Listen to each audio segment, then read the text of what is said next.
정치판은 굉장히 좀 격하게 진행이 되고 있죠. 자, 두 번째 시간 일단 김연아 의원님 얘기로 많이 시작을 해야 될 것 같은데 제일 지금 큰 이슈가 결국은 그 새누리당의 분당 사태 아니겠습니까? 네, 그렇습니다. 그리고 네. 그 중에 이제 김연아 의원님 같은 경우에는 좀 포지션이 굉장히 독특하시잖아요. 네. 그래서 지금 생각이 꽤 많으실 것 같은데 네. 뭔가 세상에 이로운 일을 하고 싶다라는 생각을 하고 들어왔는데 지금 새누리당 안에서 그것이 어렵겠다라는 생각을 하게 됐습니다. 그런데 이제 비례이다 보니까 잦은 탈당을 하게 되면 의원직을 상실하게 되고 결국은 이제 좀 타의적에 의한 출당을 기다려야 되는 그런 좀 방어적인 태세밖에 취할 수 없다는 것이 사실 한편으로는 조금 많이 아쉽기도 하고 또 두렵기도 합니다만. 근데 이제 방어적이라고 말씀은 하셨지만 네. 사실은 유일하게 비례대표로서는 탈당자 명단에 네. 이름을 올리지 않으셨습니까? 그것 때문에 이제 포털에서도 이름이 많이 오르내렸었는데 저는 새누리당에서 출당 조치를 당하든 그렇지 않던 제가 정치를 하는 데 있어서 제 어떤 정체성이나 이념에 대해서는 분명하게 선을 그을 필요가 있다는 생각을 하게 됐고 이번에 탈당 의원 이름 명단에 이름을 올린 거에 대해서는 이제 여러 가지 좋은 평가들이 있지만 네. 비례대표로 이제 입성을 하실 때 네. 결국은 지금 새누리당의 주류 쪽으로부터 추천 내지는 네. 어떤 뭐 그 영입을 당하지 않았느냐 이런 의견도 분명히 있거든요. 그런 문자가 상당히 많이 오고 있습니다. 그래서 뭐 이제 배신자라는 표현도 쓰시고 하시는데요. 비례대표 추천을 받은데 일종의 혜택이나 빚이 없다고는 생각하지는 않습니다. 그렇지만 그때 비례대표의 정당에 투표를 하셨던 분들은 새누리당의 특정 지도부를 보고 투표를 하신 게 아니라 대한민국의 보수 정당에 투표를 하셨다라고 생각이 됩니다. 근데 지금 보수 안에서도 굉장히 스펙트럼이 다양하고 제가 지금 주장하거나 하려는 정치가 저는 꼭 보수를 지지하는 분들에게서 벗어난다고 생각하지는 않고요. 뭐 생각은 많으시겠지만 고민할 필요 없어요. 정치인하고 배우자는 과거를 묻는 게 아니거든요, 이게. 그 당시에 저 비례대표 공천 받아서 될 때 뭐 새누리당 이런 줄 알았나요? 최순실을 알았나요? 아니면 이런 국정농단에 대해서 알았나요? 지금 뭐 홍길동 신세잖아요. 지금 탈당이라고 말하지 못하고 지금 탈당을 하겠다고 그랬는데 지금 뭐 어정쩡하게 돼 있는 그런 사정인데 국민들도 그거는 인정해 줄 것 같아요. 비례대표 의원들의 그런 심정과 그런 정치적 입장에 대해서 그런 고민을 할 건 아닌 것 같은데 지금 근데 문제는 지금 35명 지난주에 모이셨잖아요. 네네. 막상 오늘 까보니까 30명이 채 안 될 수도 있을 것 같아요. 지금 30명 그냥 딱 제가 봤을 때 한 30명 정도 될 것 같은데요. 그렇죠. 지금 뭐 공식적으로 얘기하는 거 보면 내일 10시에 분당을 선언을 하는데 뭐 30명을 내일은 채우기는 좀 어렵지 않을까 이런 생각들을 많이 한다는 것 같아요. 무슨 사정이 좀 있나요? 그게 사실은 좀 오해가 있습니다. 34명 중에요. 저도 사실은 포함이 되어 있었고요. 그 중에는 사실은 이제 친박 지도부한테서 보내서 오셨다고 표현하기는 좀 어렵지만 와서 탈당을 조금 말리려고 의견을 개진하러 오신 분들이 한 서너 명 참석하셨던 있으셨어요. 분들 네, 중에? 근데 이제 밖에 나와서 기자들이 카운팅할 때 그분들까지 다 같이 아울러서 한 34명이라고 잡히고 있는 것 같고요. 제가 지금 속해 있는 정당이 당내 문제 때문에 혼란을 오랫동안 겪었던 정당이기 때문에 사실은 뭐 남의 일 같지는 않죠. 그리고 약간 좀 악담 비슷하게 하자면 빨리 분화된 게 갈라선 게 좋은 선택이라고 저는 봐요. 수구보수와 개혁보수로 저는 나뉘는 게 역사의 순리에 맞다고 봐요. 그래서 개혁보수가 따로 떨어져 나와서 보수도 양당 체제로 가고 두 당으로 가고 진보도 두 당으로 가면 이게 이제 원내로 보면 4당 체제가 되는 거잖아요. 우리가 지금 우리 헌정사에서 4당 체제로 이게 국정 운영이 이루어진 적이 있어요? 88년 총선 이후에 그렇죠. 4당이었죠. 그때는 이제 뭐 민정당이 있었고 그다음에 DJ당이 있었고 YS당이 있고 JP당 쉽게 말하면 그런 네 당이었고 지역당이 있었죠. 이분들이 다 지역 기반을 다 갖고 있었어요. 그렇죠. 그 네 분이 다 대선 후보이거나 대통령이었단 말이죠. 근데 지금은 요 4당 체제가 되더라도 지역 기반이 없어요.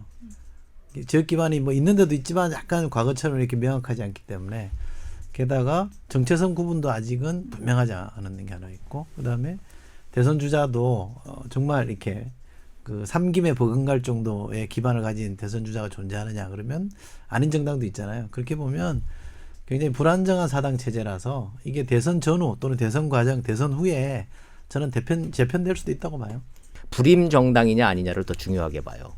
그러니까 대선 후보를 낼 수 있느냐. 과거에는 아무리 숫자가 적었어도 삼김이 전부 다 대선 주자였었고 그 당시 민정당도 어찌됐든 TK 그 기반으로 한 대선 후보가 있는 정당이었죠. 오늘 상황만 놓으면 새누리당으로 남는 그 친박당은 대선 후보를 현재로선 낼 수 없는 걸로 봐서는 불임 정당이거든요. 그러면은 이 4당 체제는 유지가 될 수 없는 4당 체제라는 거죠. 어떤 형태로든 간에 다시 한번 합종 연행과 해처 모여를 다시 한번 할 수밖에 없는 구조인 거죠. 그러니까 전통적인 시각에서 보면은 이제 대통령 후보를 위주로 당이 재편되는 게 맞아 왔는데, 저는 아까 이제 이철희 의원 말씀하시는 것처럼 그 80년대 사당 체제와 지금 사당 체제가 가장 다른 거는 결국은 그때는 지역 기반이었지만 이번에는 뭐 러프하게라도 가치 기반으로 지금 정당이 재편되고 있다라는 생각이 들어요. 근데 그 부분은 사실 가치를 지향한다라는 거는 권력을 실제로 잡느냐 여부와 무관하게 어떤 기반들이 만들어지고 있기 때문이다라고 생각을 하는 거거든요. 비박 신당이 개혁. 약칭은 뭐죠? 개혁 보수 신당. 개혁 보수 신당인데 그거 가지고도 얘기가 좀 약칭이 나와요. 어렵더만요. 네. 예. 근데 약칭을 개혁 신당으로 생각을 하고 계시는 것 같은데 이미 벌써부터 네티즌들 사이에서는 개보 신당 아니냐. 네. 이러면 너무 이렇게 조롱하듯이 저는 안 불렀으면 좋겠다고 생각해요. 좀 힘들어도 그냥 그 사람들이 원하는 대로 불러주면 좋겠다고 생각하는데, 왜냐하면 감사합니다. 제가 열린우리당 경험이 있어서 그래요. 아 예. 굳이 새누리당 쪽에 계신 분들은 여루당 이런 게 있어서 여기 이름 그 안 돼. 분당의 그 경험이 그럼요. 저한테 아주 그냥 뼛속까지 그러니까. 박히네요. 그 개혁 보수 신당의 당내 문제가 좀 정리가 돼야 될 텐데 일단은 좀 투톱 체제란 말이죠. 이승민 대표는 굉장히 좀 이렇게 올곧고 약간 타협보다는 원리 원칙이 강한 부분이 있습니다. 근데 보니까 정치는 그것만 갖고 할 수 있는 건 아니거든요. 반면에 김무성 전 대표는 이 사람을 아우르는 능력이 있으세요. 그 두 분하고 네. 각각 뭐 밥이나 술이나 좀 자리를 가져보셨어요? 좀 이쪽은 그냥 이렇게 가치에 대해서 논의하고 뭐 이런 우리가 지향해야 될 것들 얘기하신다고 하면 김무성 대표 쪽은 이렇게 사교 모임 같아요. 굉장히 흥겁게 건배사도 하시고. 예. 제가 해봤어요. 두 분 다. 그러세요? 방송 끝나고 네. 두 분 다 제 얘기가 맞죠. 술자리를 가져봤는데 유승민 전 대표는 샌님 같아요. 먼저 말 잘 안 걸고 이렇게 얘기하면 조곤조곤 네. 당신 말씀하시고 굉장히 매력적이에요. 이렇게 같이 술 먹어보면 저런 사람은 사귈만 하다 이런 느낌을 주는 거고요. 김무성 대표는 방송 끝나고 처음 봤거든요. 대뜸 반말이에요. 이철이 이리 와. 그리고 뭐 술 이렇게 완샷하고 어깨동무하고 갈 때 포옹하고 이렇게 헤어지는 그 뭐라 그럴까 친화력은 대단하죠. 개인적으로 어느 날 갑자기 뭐 술이 한 잔 땡긴다 이럴 때가 있지 않습니까? 만약에 두 분 중에 한 분을 골라서 술을 먹어야 된다. 어떤 분 고르시겠어요? 저는 비주류인데요. 술을 안 먹거든요. 제가 본 신당의 모습은 조금 이런 측면이 있었습니다. 그러니까 먼저 새누리당은 사실상 의견이 지도부에서 정해지면 일방적으로 하달되고 밑에서는 크게 이론을 제기하지 않는 분위기였어요. 근데 저희 신당은 사실은 그 부분에 있어서는 굉장히 다이나믹합니다. 일단 정해져서 내려가는 것을 별로 좋아하지도 않고 대신 안에서 약간 분열처럼 보이기는 하지만 굉장한 토론이 있습니다. 이게 분당을 하기로 결의를 한 의원들을 좀 보면은 주로 이제 서울 수도권 PK가 이제 주축이고 의외로 TK가 세 분이신데 충청권이 굉장히 적어요. 네. 만약에 반기문 총장님이 들어오셔서 어떤 정치권에 몸을 담으시면 그쪽에 합류하겠다라고 하는 의사표시를 하고 계시고 한 그게 10분 정도 된다고 하더라고요. 그래서 아마 충청권에서는 그런 부분들이 확실히 지금 이 탈당에서 약간 보류하게 하고 조금 기다리게 하는 효과가 있는 것 같습니다. 유권자 입장에서는 그런 모습들이 상당히 좀 뭐랄까 신선하게 보이지는 않거든요. 충청권 대통령을 내지 못한 거에 대한 아쉬움이 남아있는 사람들이거든요. 대놓고 얘기하잖아요. 1월 중순에 반기문 총장 귀국하면 그때 같이 들어간다는 거잖아요. 지금 신당에. 모시고 들어가겠다, 업고 들어가겠다. 뭐 표현은 다 다르지만. 부산 경남과 대구 경북은 따로 갔어요. 이거 디커플링이라고 그러잖아요. 그렇죠. 그래서 PK는 이미 완전히 영남에서 이 TK와 다른 여론 흐름을 보였던 게 사실이고 수도권은 워낙 민심에 체감도가 민감하잖아요. 그렇기 때문에 또 이 이른바 반박근혜 정서가 유난히 높은 데고 그래서 여기 국회의원들이 움직이는 거는 쉬운 선택이에요. 훨씬 자유롭죠. 사실은. 그런데 예, 충청도는 편안하고, 예. PK나 수도권만큼 이렇게 민감하게 움직이지는 않았거든요. 그래서 그 흐름을 보겠다는 거는 정치인으로서는 저는 뭐 신중한 자세는 좋다라고 봅니다만 저게 반기문 대통령 특히 충청 대통령 만들기 위한 프로젝트의 일환으로 저런 선택을 하고 있다 그러면 저건 전혀 도움이 안 된다고 저는 봅니다. 결국 어느 정당에서나 지지도가 높은 후보를 자기 쪽으로 영입할 수 있을 것이냐라는 것에 대한 초미의 관심사라고 보여지고 그렇죠. 네. 그것의 지도권을 어떤 지역적 의원들이 더 가질 수 있다고 하면 저는 뭐 그것은 뿌리칠 수 없는 유혹이라고 생각이 듭니다. 리얼미터에서 12월 3주차 이제 대선 후보 지지율을 발표를 했는데 반기문 총장이 지난주에 23.3%가 나왔고 문재인 대표께서 23.1%가 나왔거든요. 0.2% 차이긴 한데 갤럽 조사, 갤럽은 이제 매달 둘째 주에 대선 후보들 지지율을 발표하거든요.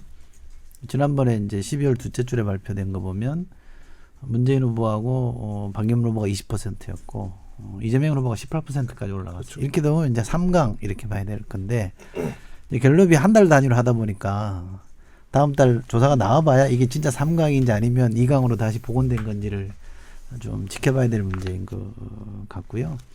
사실은 이 선거판 자체는 이런 변수에 의해서 저는 좌우되는 게 더 많이 본다고요. 이 지지율에 대한 이 등락은 지금 이 금품 수수설이 이게 사실 여부를 떠나서 이 사안 자체가 그냥 슬쩍 지나갈 문제는 아니라는 거. 검찰이 재밌는 얘기를 했어요. 공소시효가 끝났기 때문에 뭐 이 문제는 어떻게 검찰에서 들여다볼 방법이 없다고 지금 그러면서도 뒤에다 한 줄을 딱 붙였잖아요. 근데 반기문 총장이 고소를 해오면 조사는 가능하다 이랬단 말이죠. 다음 시간에는 보다 좀 재미있는 얘기로 찾아뵙겠습니다. 앞으로도 많은 관심과 애청 부탁드리고요. 오늘은 여기서 인사드리겠습니다. 감사합니다. 고맙습니다. 감사합니다.